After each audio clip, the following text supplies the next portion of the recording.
on Vita's A32 back here. Find out how to play. Today we're looking at how to play the game Enchanted Plumes. This is from Calliope Games. And Brendan Hansen is the designer. Artwork is by, I don't know if it says. Yes, it does.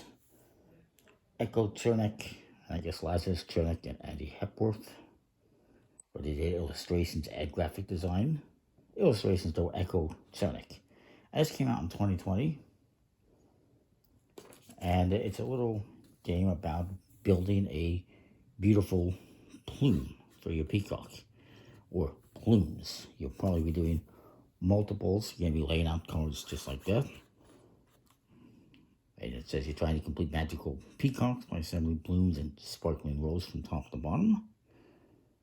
Whereas the most valuable plumes wins the game. And is bestowed with the luck of the peacock. In this game, you get 100 of these feather cards and one peahen card, which we'll put aside for the moment. You will be removing certain cards depending on the player count. If you're doing 5 or 6 players, this game, game plays 2 to 5 players, ages 8 and up, 30 to 15 minutes. If you're doing 4 or 5 players, or 5, actually it says 5 or 6 players, even though the box says 2 to 5 players, go figure.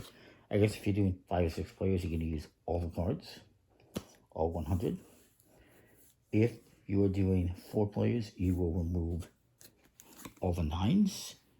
With 3 players, you will also remove the 8s. And with 2 players, you will remove as well the 7s. So you remove 7, 8, 9 for 3 players. So I'll put these all aside. Then what you're going to do, and the cards are all numbered 0 through 9. There's 10 in each color. And there is a bunch of colors, 10 different colors, red, white, yellow, green, orange, teal, blue, pink, purple, and black. I had to take a deep breath there for a minute because there's so many. And we're going to shuffle these cards up. Each player is going to get 9 cards. I'll just do a 2-player setup, obviously. And actually, I'm just going to I'll just put those aside. Each player is going to look at these 9 cards, and you're going to choose 3 to keep. Let's just say I get rid of, which ones? Maybe I get rid of these 3. I just put them back on the deck. And, actually, let me just double check something here. Yeah, that's fine, I guess. And, your opponent's going to do the same thing. You then reshuffle the cards, mix those back in there. Now you're going to take 7 cards. 1, 2, 3, 4, 5, 6, 7. You're going to shuffle this peahen card into there. And you're going to put this on the bottom of the deck. Whenever you get to the peahen card, whatever it is, that will end the game immediately. And then you will score up your peacocks or your plumes and see who has the most points. And you're going to take out 5 cards here.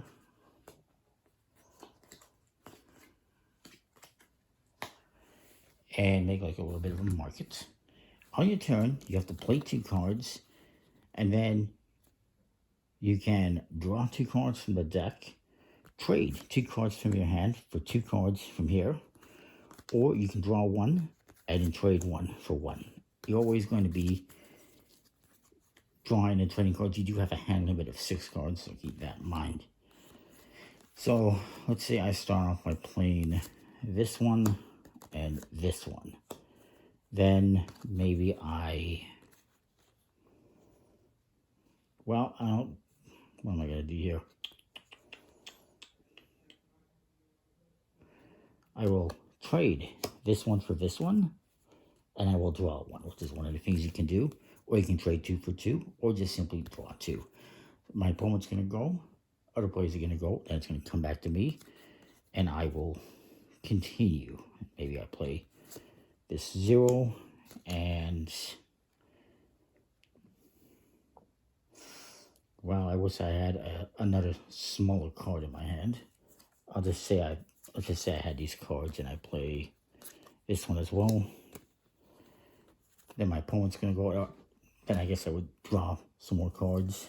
Actually, I have a hand limit of 6, so I draw one and trade one.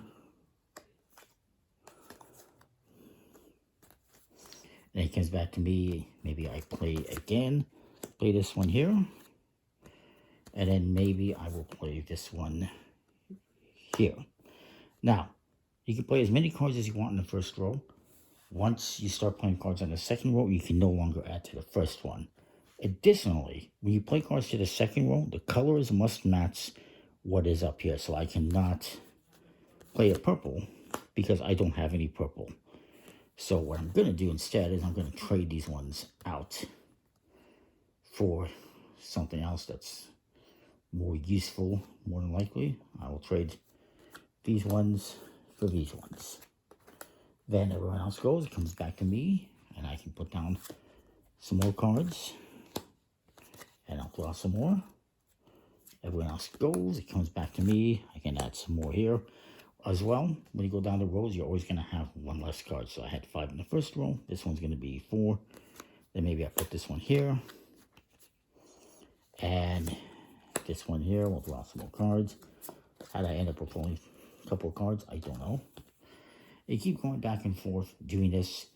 At any point in time, if you want, you can start more of these plumes. You're not limited to one.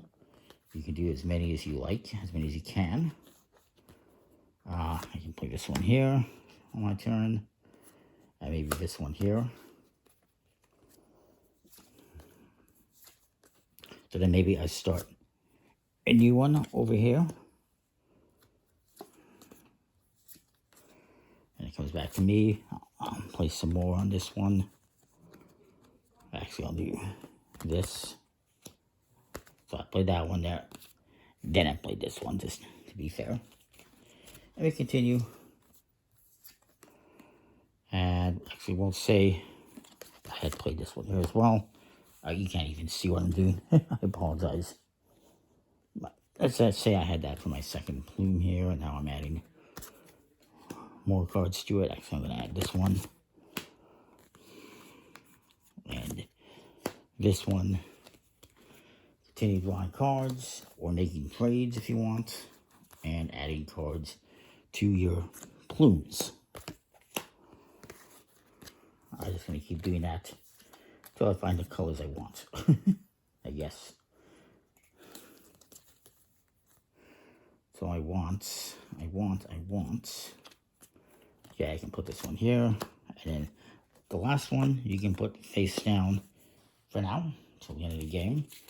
And eventually, let's say we got down to the peahen and the game ends. So then you're going to score your plumes. The top row is always going to be negative points, which is why you'll see I have just 1s and 0s. This one I actually have a 2 and a 3, which is my mistake. And you'll just score everything up. If you complete a plume, which I did, I'm going to get bonus points. I get 1 point for each card, so 5, 9, 10, 12, 13, 14, 15 points, and I can flip this one over. You just keep this value secret until the end. So 15, 20, 25, 30, 35, 45, 55, I think. 60%, 58, I think is what I got. Sorry, 15, 25, 35, 45, 55, 58, I think that's what I got. Minus 2 is 56. And then for the second one over here, I would have 5, 10, 11, minus 5 is 6. Add them up, I think I had 56 on the first one, so 62 points. Everyone else does their score, and whoever has the most points wins. Hopefully that all makes sense. Like I said, you're always going to draw 2 cards, or I can trade for 2 cards, or you can trade 1 and draw 1, and we know you're going to have a hand limit of 6, which I have way too many. If drawing is going to put you over 6 cards, you cannot draw. You have to trade. But you're always going to be adding new cards and recycling cards, basically swapping cards out. Overall, it's a pretty cool game. The cards are nice quality with a linen finish, beautiful artwork, and I like it. And again, as I mentioned, whatever colors I put here is what I am able to play here. So on the first row, you can see I had green, and I think yellow, whatever color it is, blue, purple, and orange. So then I continued with some of those colors and continued again. And right till the end. The last one, again, has to match as well. And I did the same thing with this one.